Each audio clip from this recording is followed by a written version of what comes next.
people in charge of football operations. What about the manager? Early days, of course, but yet another defeat. Are you seeing any signs of progress? Not really, but I think in terms of results, but we're looking more in the progress in terms of actually implementing the system and what players he's going to use in those positions. And they've got a lot of games at the moment, Manchester United as well, with Europe. And it looks like he's chopping and changing the team every 3 or 4 days. But you're coming into that busy Christmas period as well, and you've got to protect players and make sure you keep players fit. And he's also getting to know the players and who suits what position, because again, it's not like watching the Manchester United team that we've seen under Carragher, and you can just watch the videos and say, well, OK, that player played in the back four, this is what I like. It's a completely different setup and system. So, yeah, in terms of results, no, but we're starting almost from ground zero. It's a new system, it's a new manager, he's finding out about his players. They've had a couple of good results, a couple of poor results, but that just sums Manchester United up for the last sort of 5 or 6 years. We're going to talk. I said before that they bottled it, Ineos and Sir Jim Ratcliffe, by sticking with Ten Hag.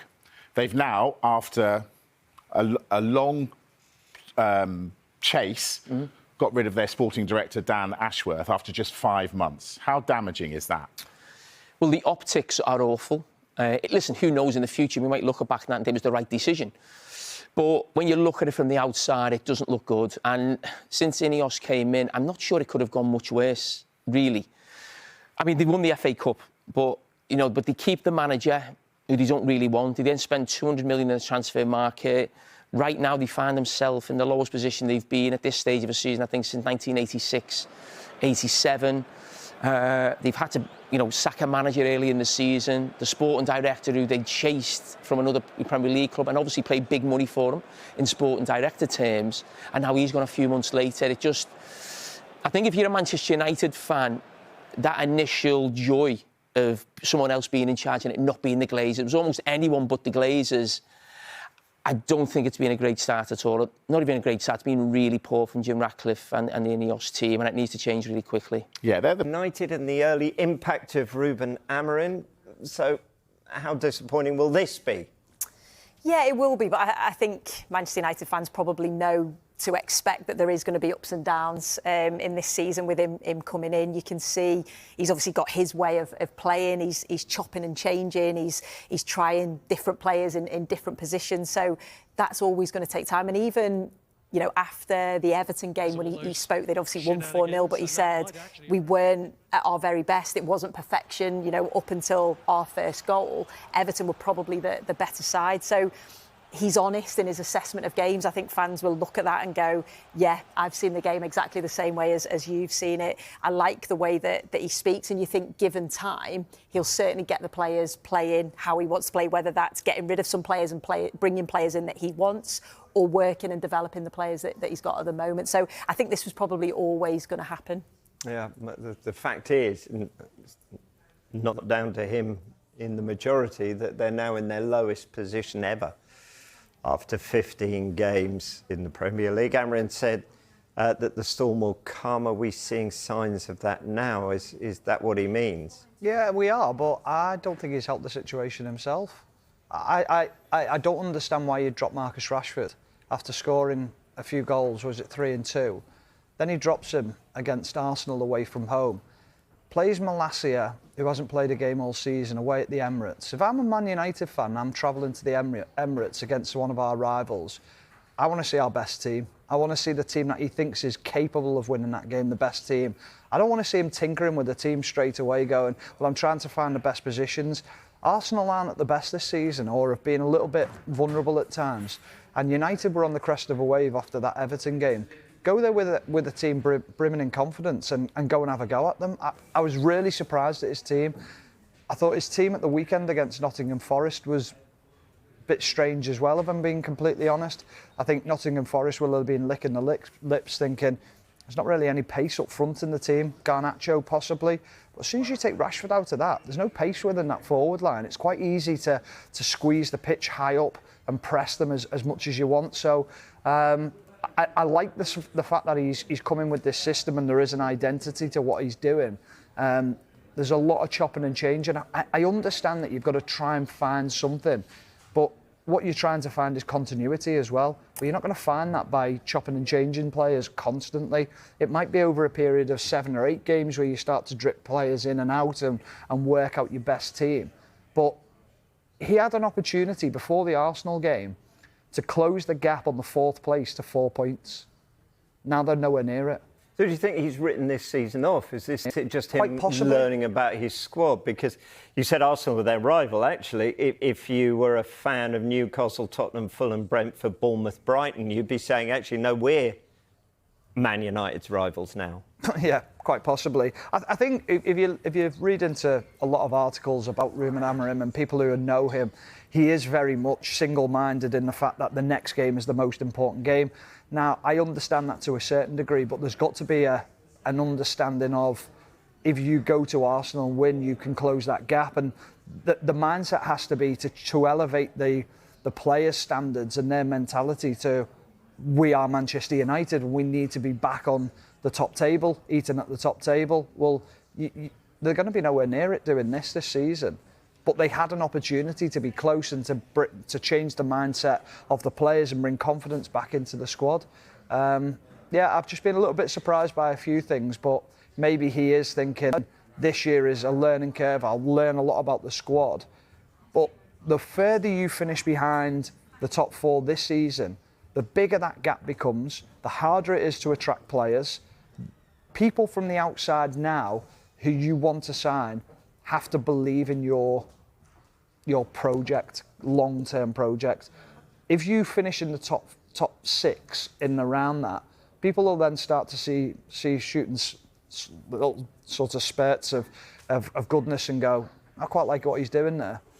That's very difficult from a recruitment perspective. I think in that first half, though, against Arsenal, they kept Arsenal at bay. They made it really difficult for them and they were undone by a couple of set pieces, weren't they? So I could sort of understand why he was doing that and why he was trying to see different players, whether he was going to play different ways against certain teams. I got that. And I think the other positive with that is, if you're a player on the fringe, if you're not getting in, you think a new manager's come in, I've got an opportunity here, so I can go in and I can take that chance and that. Yeah. So you can look at it from both ways, but then you're not getting that continuity, you're not getting there. He was talking about you seeing players not quite doing things how he wants them to do it just yet because they're still thinking about it, because it's not natural to them, and that only comes with playing. So I can see both sides of that.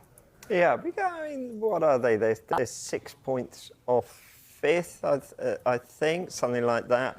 Add another 2 points onto Manchester City. So not too far. Maybe the time frame's not this season. Maybe it's to January the 1st when the window opens again and he's deciding who to keep. Who goes, who stays? Good luck selling players. I mean, let's be honest. Who do you want to buy from Manchester United? Who's covered themselves in glory this year? And then if you are going to sell that player and they've been the good players, well, you'd want to keep that player. So Ahmed's probably your one player who's had a good season, a solid season. I'm struggling to think of anyone else. I heard Man United fans somehow the other day saying Onana's having a good season. And I'm thinking, really? Is he? I think up until his mistakes, I think he has. I think he's certainly improved this season.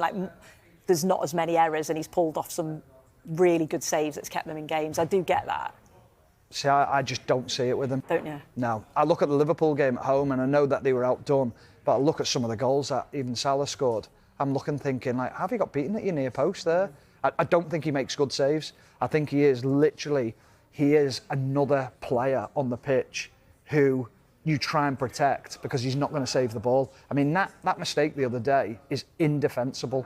You can't be a Premier League goalkeeper and concede a goal right down the middle of the goal. I mean, he doesn't even put any swerve on the ball.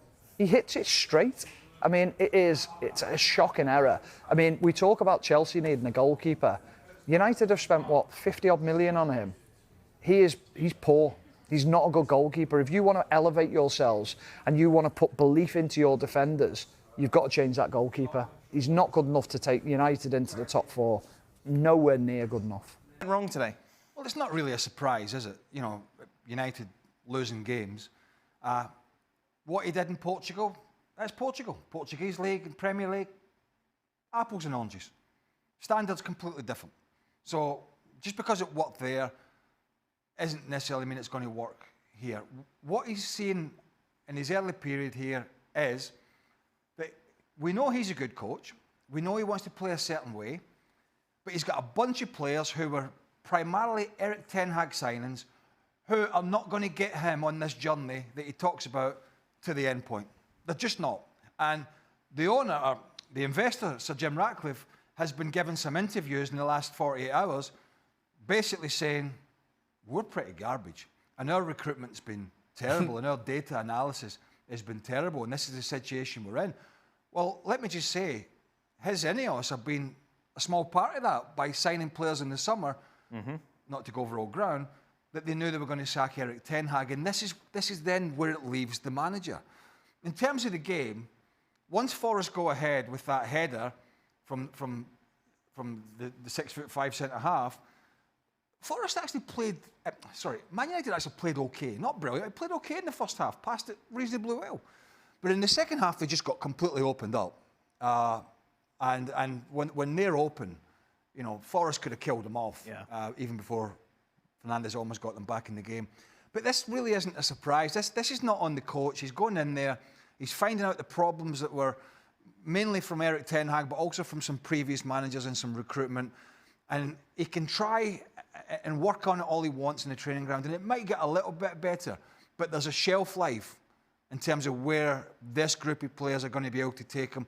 And ultimately, and Sir Jim Ratcliffe has said, and if you're a United fan, you won't want to hear this, he said it's going to take years. Right. He said it's been so bad, and the money's been so poorly spent, that it's going to take years. So this is not about a bad coach or a new coach. This is about players that have been tried and tested before and mainly failed, not been good enough. And we're going to see this sort of roller coaster for this club and this manager all the way through until he can start making changes in the transfer market. Do you agree, Frank?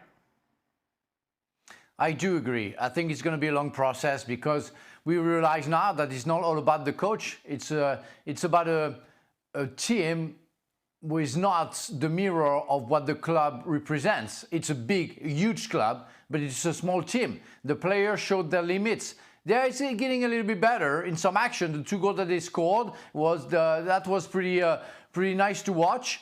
And the first half was very nice. I would say pretty nice.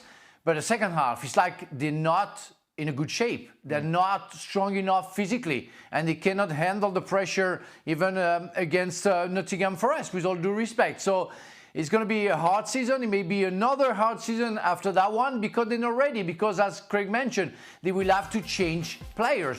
What I didn't like from Ruben Amorim today is like as soon as they conceded 2 goals in the second half, he started to change everything. Sometimes you have to make the players suffer, use their pride in order maybe to come back. He decided to let it go and say, oh, we're going to change the team and the shape of the team. I didn't like that because you don't force the player to react. And those players, they are maybe limited, might be limited, but they maybe have a pride who can change things. But if you give up too early, after 55 minutes, for me, it's a little bit too soon. So, yeah, lots of work for the coach. He tries to find some solutions. It's going to be hard because, again, and as Craig mentioned, some players are not good enough to play for Manchester United. In some ways, it is about the coach, but not this coach, the previous one. Because he pushed a lot of these players he knows. Right. He's worked with, he knows, some from Holland, some not. And he pushed for them. You know, people like Anthony, and, you know, you've got to imagine... He's got his fingerprints, Ten Hag, on Joshua Zirkzee and Mason Mount when he came in, because they really pushed for Mason Mount. De Ligt at the back. I mean, Amorim took De Ligt off because he said they wanted to have somebody that could win the headers, and brought on Harry Maguire. De Ligt's one of the biggest defenders around. What can't he get off the ground? I mean, it's worrisome. And I hope for this coach that, you know, he has some decent input into who's going to be coming in. Because what he's working with at the moment is most of the previous managers' signings, Lisandro Martinez, there's another one, the list goes on, who are just not going to be good enough for this football club. So, yeah, it's going to be, where are we now? It's going to be January. Do they do it? Can they do anything in January? Can they get some of them out? Can they get some fresh faces in? I agree with Frank saying I don't think they can. Then they have to wait to the summer. You said the table, they're sitting in 13th. I mean, they won't finish there. They're probably going to finish in the top half. That's saying something, isn't it? Yeah. Talking about Man United finishing in the top half. But this is it's going to be such a long process because big money signings, not good enough, big salaries. Let's be honest, none of the elite clubs really want a lot of these players. Mm-hmm. You know, the Marcus Rashfords of this world, nobody could trust him. Nobody want to pay him the kind of money that he's on for him to saunter around feeling sorry for himself. So there's a lot I feel sorry for this guy in the sense that it is going to be a long process and he's going to get a lot of these questions and most of it's not going to be his fault. Some of it might be, most of it not. But you got to feel that he's going to be answering a lot of these press conferences and questions in a very similar vein most weeks at the moment because lepers do not change their spot. Ruben Amorim's start at Manchester United has been anything but smooth, but there's no denying that the Portuguese manager has made significant progress with certain players. Despite setbacks in recent Premier League matches, two stars have emerged as pivotal in Amorim's 3-4-3 system: Amad Diallo and Diogo Dalot. According to former Liverpool defender Mark Lawrenson, Amad and Dalot are now Manchester United's most important players. Lawrenson praised Amorim for getting the best out of both players, particularly in their roles as wing-backs. United may have faced back-to-back Premier League defeats, falling 2-0 to Arsenal and 3-2 to Nottingham Forest, but there's still a sense of optimism about the tactical changes Amorim has brought to the team. Despite the results, Amad and Dalot have flourished in their new positions, showcasing a level of play that was rarely seen under former manager Erik ten Hag.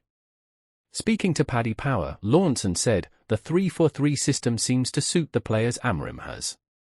The two wing-backs, Amad and Dalot, have become crucial in this setup, and they've looked really good. Amad, who barely featured under ten Hag, looks reborn under Amorim.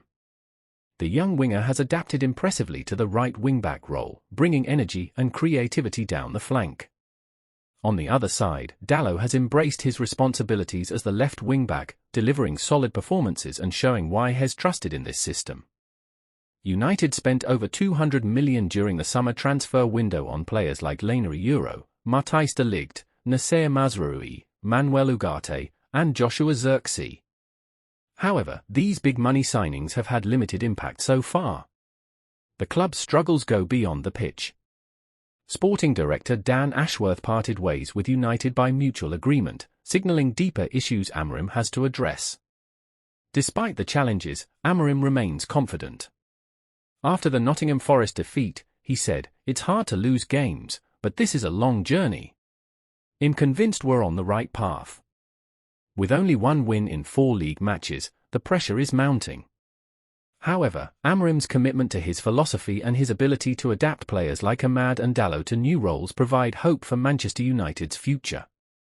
Next up for United is a Europa League clash against Victoria Plzen, followed by a crucial derby against Manchester City. Will Amorim's tactical vision start paying off? Only time will tell. Thanks for watching. Don't forget to like, share, and subscribe for more updates on Manchester United.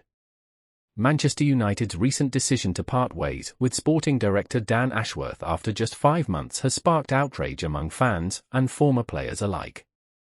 Rio Ferdinand, a club legend, has voiced his frustrations and called for equal accountability across the board. Speaking on his Rio Presence podcast, Ferdinand didn't hold back, saying confusion is the first thing that springs to mind. He added, if they're being this brutal with staff, they need to be just as ruthless with underperforming players.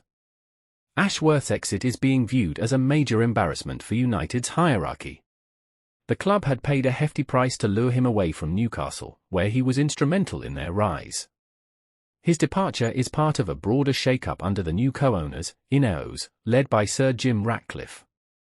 Since Ratcliffe's arrival, Manchester United has seen significant restructuring.